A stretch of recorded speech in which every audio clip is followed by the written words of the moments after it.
नमस्कार दोस्तों, competition academy के यूट्यूब पोर्टल में आपका स्वागत है। अभी इससे पहले की जो कक्षा हुई थी उसमें मैंने आपको उस वीडियो लेक्चर में मैंने आपको बताया पंडित गौरी दत्त का उपन्यास देवरानी जेठानी की कहानी, और साथ ही साथ मैंने आपको ये भी बताया कि किसने किसको पहला उपन्यास माना है। उससे भी पहले मैंने हिंदी उपन्यास के विकास यात्रा में भी बता दिया था आप लोगों को कि पहला उपन्यास कौन सा है और किस उपन्यास को किसने पहला उपन्यास माना है। तो ये सब विस्तृत चर्चा हम लोग इससे पहले कर चुके हैं पंडित गौरी दत्त के उपन्यास देवरानी जेठानी की कहानी में। अब हम लोग बात करेंगे परीक्षा गुरु उपन्यास लाला श्रीनिवास दास का, और ये दोनों उपन्यास से संबंधित बहुत ज़्यादा प्रश्न नहीं पूछे जाते हैं, तो इसलिए बहुत कुछ इसमें करने की ज़रूरत आपको नहीं है। तो आइए हम लोग शुरू करते हैं। परीक्षा गुरु उपन्यास जो कि लाला श्रीनिवास दास का है, और आप जानते हैं कि जो भी हम लोग रचना शुरू करते हैं उससे पहले रचनाकार के बारे में भी थोड़ा बहुत जानते हैं, फिर हम लोग आगे बढ़ते हैं। तो ये पहले देखते हैं लाला श्रीनिवास दास के बारे में थोड़ी बहुत चर्चा करेंगे, फिर हम लोग आगे बढ़ेंगे। तो सबसे पहले अगर लाला श्रीनिवास दास की बात करें तो इनका जन्म 1850 ईस्वी में मथुरा में हुआ था। जो मैं आपको अलग से बता रहा हूँ पीडीएफ में नहीं, उसे भी आप नोट करते चलें, इसलिए क्योंकि कालक्रमानुसार उपन्यासकार का नाम पूछ लिया जाता है, तो इसे भी आपको ध्यान में रखना है, इसीलिए मैं लिखाते चल रहा हूँ। लाला श्रीनिवास दास भारतेंदु युग के प्रसिद्ध नाटककार भी हैं, और इनका उपन्यास परीक्षा गुरु जो कि 1882 ईस्वी में प्रकाशित हुआ। कहीं कहीं पर 1885 भी मिल जाएगा आपको, लेकिन सही होगा 1882। इसे आपको ध्यान में रखना है, क्योंकि बाद में कुछ लोग कमेंट करते हैं सर हमने तो पढ़ा है कहीं पे 1885 मिल रहा है, कोई कह रहा 1883 मिल रहा है, तो वो चीज़ आपको ध्यान में रखना है, इसीलिए मैं पहले आपको बता दे रहा हूँ। इसके अलावा लाला श्रीनिवास दास ने कुछ नाटक भी लिखे हैं। जैसे अगर इनके नाटकों की बात करें तो प्रहलाद चरित्र इनका नाटक जो कि 1888 ईस्वी में प्रकाशित हुआ। यह प्रहलाद चरित्र 11 दृश्यों का नाटक है। वहीं इन्होंने रणधीर और प्रेम मोहिनी नाटक लिखा जो कि 1877 ईस्वी में प्रकाशित हुआ। यह हिंदी का पहला दुखांत नाटक माना जाता है। वहीं तत्ता संवरण की अगर बात करें तो यह नाटक 1883 ईस्वी में प्रकाशित हुआ हरिश्चंद्र मैगजीन में। इसे आप जरूर ध्यान रखना, तत्ता संवरण नाटक का प्रकाशन किस मैगजीन में हुआ था, तो हरिश्चंद्र मैगजीन में इसका प्रकाशन हुआ था 1883 ईस्वी में।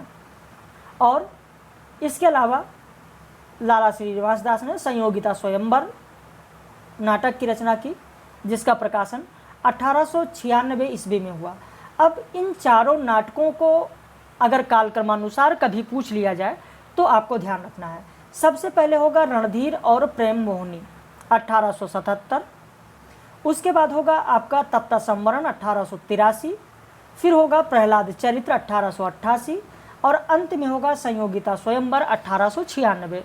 तो ये इनके बहुत प्रमुख नाटक हैं, तो इन्हें भी आपको ध्यान रखना है, हो सकता है कालक्रमानुसार पूछ लिया जाए। अब आइए बात करते हैं लाला श्रीनिवास दास की रचना परीक्षा गुरु की। इस उपन्यास का प्रकाशन 1882 ईस्वी में हुआ। आचार्य रामचंद्र शुक्ल ने इसी उपन्यास को हिंदी का प्रथम मौलिक उपन्यास और लाला श्रीनिवास दास को प्रथम प्रतिष्ठित उपन्यासकार माना है।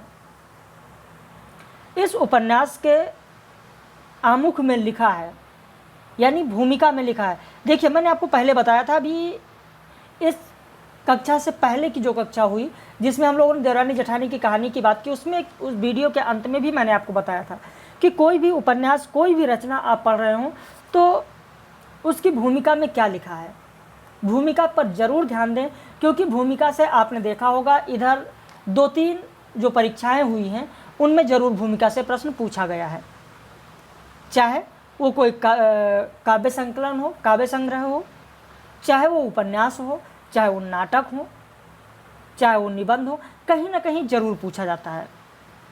तो इस उपन्यास के आमुख में लिखा है कि लाला मदन मोहन एक अंग्रेजी सौदागर की दुकान में असबाब देख रहे हैं। लाला ब्रज किशोर, मुंशी चुन्नीलाल और मास्टर शंभू दयाल उनके साथ हैं। तो यह आपको ध्यान रखना है। इसी के साथ लेखक ने यह भी बताया है कि इसमें comma, colon, semicolon, interrogation, exclamation आदि का प्रयोग कहाँ और कैसे किया गया है। तो अब आपको ध्यान रखना है कि निम्न में से किस उपन्यास में उपन्यासकार ने यह बताया है कि इसमें comma, colon, semicolon, interrogation, exclamation आदि का प्रयोग कहाँ और कैसे किया गया है। ध्यान रखना, लाला श्रीनिवास दास के परीक्षा गुरु में बताया गया है। इस पुस्तक में दिल्ली के एक काल्पनिक रईस का चित्र उभारा गया है। ध्यान रखना, यह भी पूछा जा सकता है परीक्षा गुरु में, कहाँ के रईस का चित्र, काल्पनिक रईस का चित्र उभारा गया है। तो दिल्ली के एक काल्पनिक रईस का चित्र उभारा गया है या उतारा गया है, और उसको जैसे का तैसा दिखाने के लिए संस्कृत या कठिन शब्दों का प्रयोग न करके दिल्ली की साधारण भाषा का ध्यान दिया गया है। इस उपन्यास में कुल प्रकरणों की संख्या कितनी है, यह प्रश्न पूछा जा सकता है। ध्यान रखना, तो इसमें कुल प्रकरणों की संख्या 41 है, 41। 41 प्रकरण कौन कौन से हैं अभी हम लोग आगे बात करेंगे, और उनको क्रमानुसार भी आपको 41 प्रकरण को ध्यान रखना है। हो सकता है पहला पूछ ले, हो सकता है अंतिम पूछ ले, या हो सकता है बीच के क्रमागत पूछ लिए जाए, तो आपको जरूर ध्यान रखना है। तो सबसे पहले आइए प्रथम प्रकरण की बात करते हैं। कुछ महत्वपूर्ण प्रकरण की यहाँ पर बात करेंगे हम लोग। पहला प्रकरण है सौदागर की दुकान। सौदागर की दुकान की जो प्रकरण है वहाँ की पंक्तियाँ हैं, देखें। चतुर मनुष्य को जितने खर्च में अच्छी प्रतिष्ठा व धन मिल सकता है, मूर्ख को उससे अधिक खर्चने पर भी कुछ नहीं मिलता। धनी दरिद्री सकल जन है जग के अधीन, चाहत धनी विशेष कछु तासो ते अति दीन। तो ये जो पंक्तियां हैं इन्हें आपको ध्यान रखना है, परीक्षा गुरु की पंक्तियां हैं। दूसरा प्रकरण है, पहले प्रकरण से ये पंक्तियां पूछी जा सकती हैं, इसलिए मैंने ये पंक्तियां आपको दे दी हैं, तो इन्हें ध्यान रखना। दूसरा प्रकरण है अकाल में अधिक मास। अप्राप्त के दिनन में खर्च होत अविचार, घर आवत हैं पाहुनो बानी जना लाभ लगार। तो ये भी पंक्तियां आप ध्यान रखना। लाला मदन मोहन ने कहा, अफसोस आपकी यह हकीकत सुनकर मेरा दिल आपसे आप उमड़ आता है। सच है, महाकवि शेक्सपियर ने कहा है। मास्टर शंभू दयाल बोले, क्या कहा है महाकवि शेक्सपियर ने? ये मास्टर शंभू दयाल कहते हैं। क्या कहते हैं मास्टर शंभू दयाल? तो कहते हैं, कोमल मन होत न किए होत प्रकृति अनुसार, जो पृथ्वी हित गगन ते वारिद द्रवित फुहार। वारिद द्रवित फुहार द्रव्य ही मन कोमलताई, लेत देत शुभ हेत दोन को मन हर्षाई। सब गुण ते उत्कृष्ट सकल वैभव को भूषण, राजों ते कहु अधिक देत शोभा कोमल मन। तो इस तरीके से ये पंक्तियां किस में हैं? तो दूसरे प्रकरण में है। इसी दूसरे प्रकरण में ही हजरत सादी कहते हैं, दुर्बल तपस्वी से कठिन समय में उसके दुख का हाल न पूछे, और पूछे तो उसके दुख की दवा करे। मुंशी चुन्नीलाल ने कहा। तो ये चीज आपको ध्यान में रखना है, हजरत सादी क्या कहते हैं, मुंशी चुन्नीलाल का कथन कहते हैं। तीसरा प्रकरण है संगति का फल। संगति का फल में अगर हम लोग देखें तो इसमें कहा गया है, सहबासी बस होत नृप गुण गुण कुल रीत बिहाय, नृप युति और तरुलता मिलत प्राय संग पाए। यही तो उपदेश की पंक्तियां हैं, तीसरे प्रकरण में है, तो इसे भी आप ध्यान रखिएगा।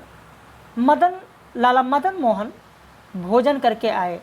उस समय सब मुसाहब कमरे में मौजूद थे।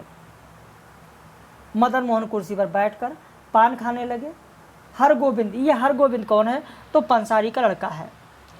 प्रश्न इससे बन सकता है, तो इसे आप ध्यान में रखिएगा। हरगोविंद ने अपनी बगल से लखनऊ की बनी टोपियां निकालकर कहा कि, क्या कहा?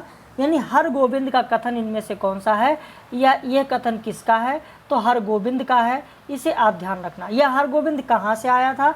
तो लखनऊ से। हजूर, ये टोपियां अभी लखनऊ से एक बजाज के यहाँ आई है, सौगात में भेजने के लिए अच्छी है, पसंद हो तो 2-4 ले आऊँ। कीमत क्या है? लाला मदन मोहन ने पूछा, कीमत क्या है? तो हरगोविंद ने कहा, वो तो 25-25 रुपये कहता है, परंतु मैं वाजिबी ठहरा लूँगा। 20-20 रुपये में आवे तो ये 4 टोपियाँ ले आना। अब प्रकरण 4 में है मित्र मिलाप। मित्र मिलाप में आप देखें, यहाँ पर प्रकरण 4 है, मित्र मिलाप की बात हो रही है। मित्र मिलाप की जो पंक्तियाँ हैं इन्हें भी आप ध्यान रखना कि दूर हिंसो कर बढ़ाए, नैनन ते जल बहाए, आदर सो ढिंग बूला, या अधिसन दे तो हित सो ही हमें लगाए, रुचि संबाड़ी बनाए, कहत सुनत अति सुभाए, आनंद भरी लेत जो। ऊपर सो मधु समान, भीतर हलाहल जान, छल में पंडित महान, कपट को निकेतेनो। ऐसे नाटक विचित्र, देखे न कवहु मित्र, दुष्टन को यह चरित्र सिखवे को हेतु को। तो ये मित्र मिलाप प्रकरण 4 है। प्रकरण 5 वही आपका है विषयासक्त। विषयासक्त में आपको इस चीज़ को ध्यान रखना है, यह महत्वपूर्ण आपके लिए हो सकता है कि इच्छा फल के लाभ सो कब हूँ न पूरे आस, जैसे पावक घृत मिले बहुविध करत प्रकाश। तो ये पंक्तियाँ किस प्रकरण की हैं? तो 5वें प्रकरण की हैं। तो इस तरीके से पूरा उपन्यास बहुत ज़्यादा आपका हो जाएगा, तो इसमें सारा आपको करने की ज़रूरत नहीं है। वैसे जो महत्वपूर्ण है, जहाँ से बनने की संभावना है, वो मैं आपको दे रहा हूँ। बाकी आप देख सकते हैं, अगर आपको मिल जाए कहीं से तो आप पढ़ लीजिए, और अगर ना मिले तो बताइएगा, परीक्षा गुरु मैं आप लोगों को भेज दूंगा व्हाट्सएप पर, उसको आप लोग पढ़ लीजिएगा। इस उपन्यास में कुल प्रकरणों की संख्या 41 है, जैसा कि मैंने अभी आपको बताया था। इसका अंतिम प्रकरण कौन सा है? तो सुख की परमावधि इसका अंतिम प्रकरण है। सुख की परमावधि में कहा गया है कि जब लग मन के बीच कछु स्वार्थ को सब रस होए, शुद्ध सुधा कैसे पिए परे बीज में तोए। तो इसे आपको ध्यान रखना है। यह अंतिम प्रकरण की पंक्तियां हैं। अंतिम प्रकरण है सुख की परमावधि। अब मैंने आपको बताया था कि प्रथम प्रकरण कौन सा है, अंतिम प्रकरण कौन सा है, तो आपने प्रथम भी देख लिया और अंतिम भी आपने देख लिया। प्रथम प्रकरण है सौदागर की दुकान, और अंतिम प्रकरण आपने देख लिया कि सुख की परमावधि अंतिम प्रकरण है। लेकिन मैंने ये भी कहा था कि बीच से भी कभी पूछा जा सकता है, तो कुल प्रकरण को आप जरूर देख लें। तो यहाँ पर आप देखें, पहला प्रकरण सौदागर की दुकान। आप लिखना चाहें तो आप लिख लें। अगर आप हमारे ऑनलाइन मेंबर्स नहीं हैं तो आप ज़रूर लिख लें, और जो ऑनलाइन मेंबर्स हैं उनको लिखने की ज़रूरत नहीं है, उनको अभी व्हाट्सएप पर उपलब्ध हो जाएगा। तो सौदागर की दुकान, दूसरा अकाल में अधिमास, तीसरा संगति का फल, चौथा मित्र मिलाप, पांचवा विषयासक्त, 6 भले बुरे की पहचान, 7 सावधानी, 8वां सब मैं हाँ, फिर सभासद, प्रबंध, सज्जनता, सुख दुख, बिगाड़ का मूल विवाद, पत्र व्यवहार, इसको सही कर लीजिएगा, पत्र व्यवहार, प्रिय अथवा पिय, शुरा, स्वतंत्रता और स्वेच्छाचार, क्षमा, स्वतंत्रता, कृतज्ञता, पतिव्रता, संशय, प्रामाणिकता, हादसे पैदा करने वाले और पोतरों के अमीर, साहसी पुरुष, दीवाला, लोक चर्चा, फूट का काला मुंह, बातचीत, नैराश यानी नाउम्मीदी, जिसे निराश भी कहते हैं, ध्यान रखना। चालाक की चूक, अदालत, मित्र परीक्षा, हीन प्रभा यानी बदरोबी, स्तुति निंदा का भेंट। 36वां प्रकरण है धोखे की टट्टी, विपत्त में धैर्य, सच्ची प्रीति, प्रेत भय, सुधारने की नीति और अंतिम सुख की परमावधि। तो इस तरीके से परीक्षा गुरु के बारे में भी आपने देखा। अब इसके बाद कल प्रथम प्रश्न पत्र का लेक्चर आपको मिलेगा, उस पर लाइव क्लास होगी। और फिर उसके बाद यानी परसों हम लोग बात करेंगे जगदीश चंद्र की रचना धरती धन्ना अपना। एक दिन में 2 करेंगे हम लोग ताकि कोर्स आपका कवर हो सके। धरती धन्ना अपना की बात करेंगे और साथ ही साथ मन्नू भंडारी का आपका बंटी। तो ये 2 उपन्यास हम लोग परसों यानी 3 तारीख को करेंगे और फिर इसी तरीके से हम लोग आगे बढ़ेंगे। 13 उपन्यास हैं, देखते हैं इसको हम लोग 1 सप्ताह से 10 दिन के अंदर अंदर समाप्त करने की कोशिश करेंगे। जो बड़े उपन्यास हैं उनकी 1 क्लास होगी और जो छोटे उपन्यास हैं उनकी 1 दिन में 2-2 क्लास करके और इनको ख़त्म करने की कोशिश की जाएगी। तो बाकी हम लोग रात में 9:30 बजे लाइव क्लास में मिलेंगे। और जो हमारे नए मेंबर्स हैं वीडियो को देख रहे हैं वो हमारे दिए गए नंबर पर फीस की जानकारी ले सकते हैं, चाहे वो टेस्ट सीरीज लेना चाहें, 40 टेस्ट सीरीज हैं, चाहे कंप्लीट सिलेबस PDF नोट्स लेना चाहें या ऑनलाइन क्लास लेनी चाहें, तो सबके बारे में ऊपर दिए गए नंबर पर संपर्क कर सकते हैं। या मैं नंबर यहीं बता दे रहा हूँ 80 52 58 400 इस पे आप व्हाट्सएप करके अपना नाम लिख के व्हाट्सएप करेंगे, आपको सारी जानकारी दे दी जाएगी, या कॉल कर सकते हैं। बाकी हम लोग रात में 9:30 बजे लाइव क्लास में मिलेंगे।